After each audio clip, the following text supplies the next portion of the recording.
right in their own hand. Okay, ulit. Okay na? Well, that's too bad. Because I doubt you will be left with it when this game is over. You might have heard about the present exchange game that people pass their gifts to the right and even across from them.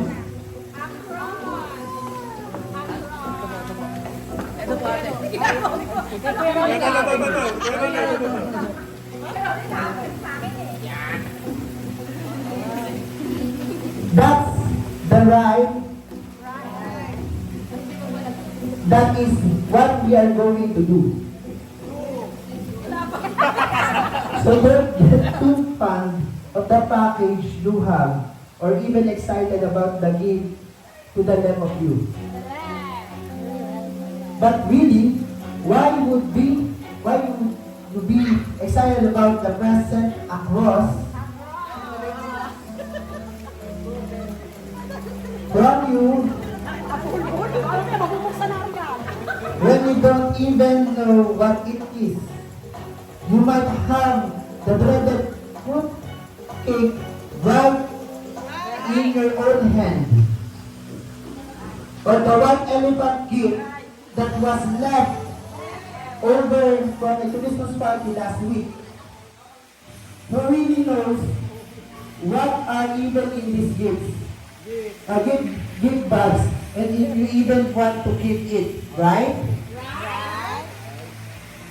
Well, all know the person who spends the right amount of money and gets a really good present to bring, and also to the person that just ordered a random gift, right? From Lazada or Shopee last night. So say to yourself, do I really need another gift? I'm sure you're thinking, if I'm left with a comfy blanket or expensive bottle of wine, then yes. But the little negative Nelly on your left shoulder is probably also chiming in with, don't get too excited, you will probably be left with a used candle last year. Now, you are probably looking at the person across from you, wondering if they were the ones who brought the candle last year. That's right. You can stare them down. It's all good. But because this year, you know you will get the right present to bring to a gift exchange, a gift card. A gift card is a shifter for the person on your left. It's a new sweater, perhaps one across the top. While the person to your right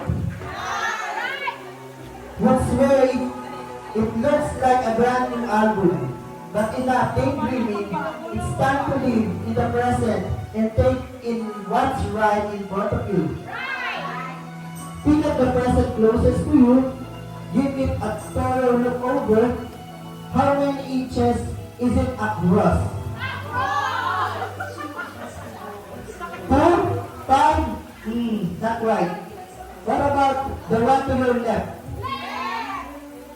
No. This one's just on the side or too greatly. Let's try one more time. Put all of your focus into finding your perfect fit.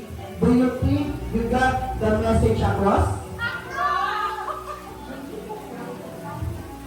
Well, would you look at that? You feel it, don't you?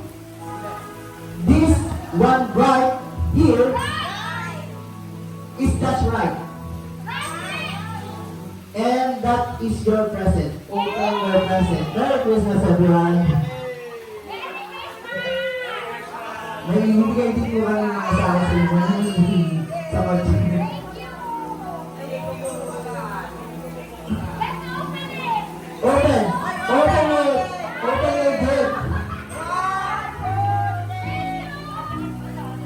gift?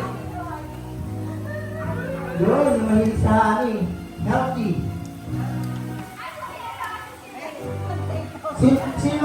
Sino ba yung nanalo kanina? Ikaw, alam ko tayo yung nanalo. Okay yan. Okay yan bro. Nice. Ano po sis? Parang sa Baguio. Thank you so much. Chai.